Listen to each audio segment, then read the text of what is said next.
Dulu di sebuah negara besar yang bernama Turki, beberapa tahun yang lalu ada rombongan jamaah haji yang akan berangkat. Kemudian di bandara itu diumumkan bahwa sebentar lagi pesawat akan segera berangkat. Maka para penumpang pesawat yang akan berangkat dari bandara Istanbul Turki menuju Makkah diminta untuk segera menaiki pesawat. Ketika seluruh penumpang yang dimaksud sudah naik, tiba-tiba ada seorang nenek yang tidak mau naik ke dalam pesawat. Alasan nenek itu sederhana, karena barusan mendengarkan suara adzan. Sebelum pesawat itu berangkat, nenek ini mendengarkan suara adzan. Beliau lebih memilih untuk sholat dulu dibandingkan dengan naik ke pesawat. Walaupun sebenarnya secara hukum fikih dibenarkan bagi orang yang sedang dalam bepergian, dalam perjalanan, untuk melakukan sholat qasar ataupun sholat jamaah. Tetapi beliau tidak melakukan itu. Beliau lebih memilih tetap tinggal di bandara walaupun pesawat itu berangkat.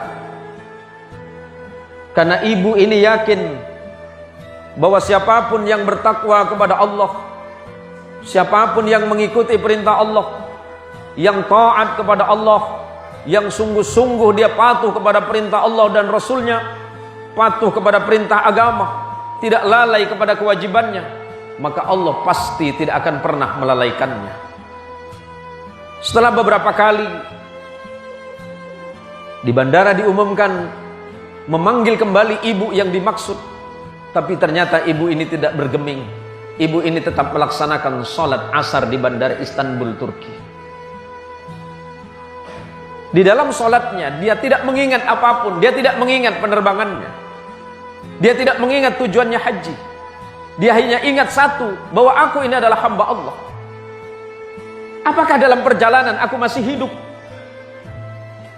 Jangan-jangan dalam perjalanan aku tidak diberikan kesempatan oleh Allah untuk melaksanakan sholat. Maka lebih baik aku sholat. Berapa lama waktu aku sholat? Paling lama waktu aku sholat hanya antara 5 dan 10 menit. Maka karena keikhlasan ibu ini, dia tetap sholat. Dia patuh kepada perintah Allah. Dia lebih memilih ditinggalkan pesawat yang berangkat ke tanah suci Makkah dibandingkan dengan meninggalkan sholatnya. Setelah 1 jam berlalu, ibu ini tetap berada di tempatnya. Dan tiba-tiba pesawat tadi yang sudah berangkat kembali lagi ke bandara. Apa alasannya?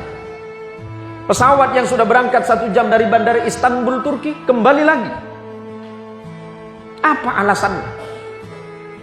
Ternyata pilot memerintahkan pesawat ini kembali lagi ke bandara Istanbul, tidak melanjutkan perjalanannya ke bandara King Abdul Aziz Jeddah. Alasannya satu, karena ada seekor burung pipit yang memasuki mesin pesawat. Dan ini di luar akal. Ini di luar nalar. Karena tidak mungkin baling-baling pesawat yang begitu cepatnya bisa dimasuki oleh apapun. Jangankan seekor burung pipit, bahkan debu sekalipun akan susah untuk masuk. Tapi disitulah Allah menunjukkan kehebatan dan kekuasaannya. Allah dengan kemahaagungannya membuktikan bahwa barang siapapun yang bertakwa kepada Allah dengan sebenar-benarnya, dia tidak akan pernah dibuat susah oleh Allah. Dia tidak akan dibuat gelisah oleh Allah. Seperti apapun keadaannya, dia akan selalu yakin dan yakin bahwa Allah selalu bersamanya. Apakah hanya karena persoalan duniawi yang sedikit ini membuat kita lalai dan lupa kepada Allah? Harta duniawi ini pada akhirnya semuanya akan ditinggalkan oleh kita.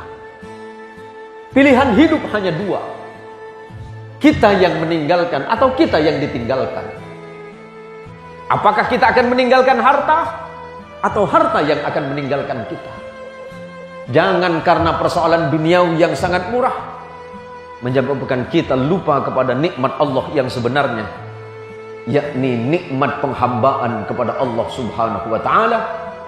Dan yang paling penting, jangan lupa kewajiban kita kepada Allah Subhanahu wa taala, yakni sujud dalam sholat kita. Semoga sujud kita ini semuanya diterima oleh Allah Subhanahu wa taala. Semoga amal ibadah dan amaliyah kita sehari-hari semuanya niscaya mendapatkan ridha dari Allah Subhanahu wa taala kelak di hadapan Allah, kelak di hadapan Rasulullah Muhammad sallallahu alaihi wasallam.